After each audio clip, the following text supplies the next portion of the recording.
Vida de Pablo el apóstol. La hoja del verdugo brilla bajo el sol polvoriento de una Roma oscura. El hombre arrodillado ante el bloque ya no tiembla. Sus labios se mueven, susurrando. ¿Qué pasa por la mente de un apóstol, de un anciano guerrero minutos antes de que su vida sea derramada como una ofrenda sacrificial? ¿Y cómo llegó un ferviente perseguidor de la fe llamado Saulo a convertirse en la piedra angular de esa misma fe, el apóstol Pablo? Para entender su final, debemos volver al principio, cuando era, en cambio, el cazador. El clímax de una vida se define por el último aliento, pero el drama de Saulo de Tarso comenzó mucho antes.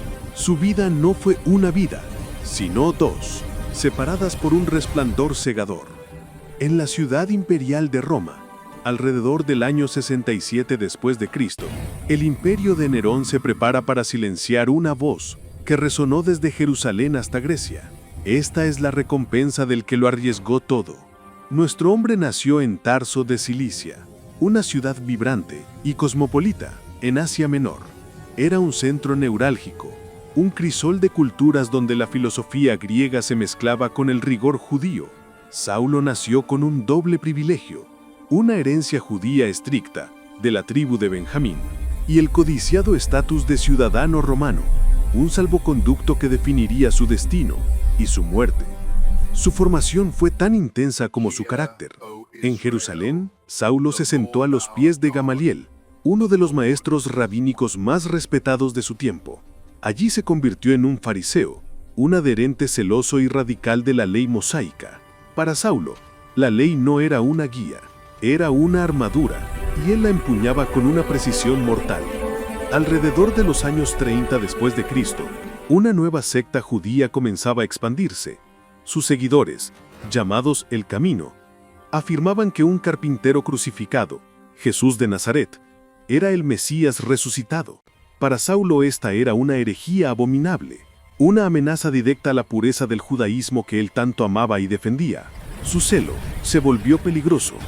La hostilidad de Saulo alcanzó su punto máximo en la lapidación de Esteban, el primer mártir cristiano. Saulo no lanzó las piedras, pero las fuentes relatan que consentía en su muerte y custodiaba las ropas de los ejecutores. En este acto, Saulo se reveló como el antagonista principal de la naciente fe. Su misión era clara: erradicar el camuno. No era solo un fanático callejero, era un ejecutor con autoridad oficial. Saulo viajó a ver al sumo sacerdote en Jerusalén y solicitó cartas que le dieran permiso legal para arrestar a cualquier seguidor de Jesús, hombre o mujer, incluso en ciudades extranjeras. Tenía planes, y esos planes lo llevaban a un destino: Damasco.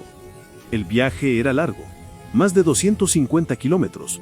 Un grupo de hombres, armados y a caballo, acompaña a Saulo. La atmósfera es tensa, llena de la determinación fría del cazador. Cada paso en el camino a Damasco es un paso más en su implacable persecución. Saulo cree que está actuando en nombre de Dios, pero el universo está a punto de contradecir su convicción. Al mediodía, cuando el calor era más intenso y las sombras cortas, el destino se manifestó. Una luz repentina, más brillante que el sol del desierto, los rodeó. La intensidad era física, sobrenatural. Saulo, el hombre que pensaba que veía la verdad con claridad, fue derribado. Y entonces, un sonido, una voz que solo Saulo podía entender plenamente, aunque sus compañeros la oyeran sin discernir palabras, una pregunta simple, que desmanteló toda su vida, toda su teología, toda su autoridad. Las escrituras registran el diálogo que cambió el mundo para siempre.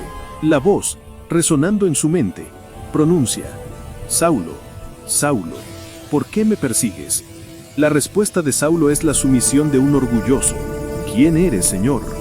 Y la revelación: Yo soy Jesús, a quien tú persigues. El perseguidor se da cuenta de que ha estado luchando contra el mismo Dios que pensaba servir. En ese instante, su identidad se disuelve. El precio de la confrontación divina es la vista. Saulo se levantó del suelo, pero no podía ver nada. Sus compañeros lo llevaron de la mano a Damasco, un ciego, ahora totalmente dependiente de aquellos que lo temían. El cazador ha entrado en la ciudad como un prisionero indefenso de la luz. Mientras Saulo ayunaba y oraba, un hombre llamado Ananías, un discípulo de Jesús en Damasco, recibe una visión.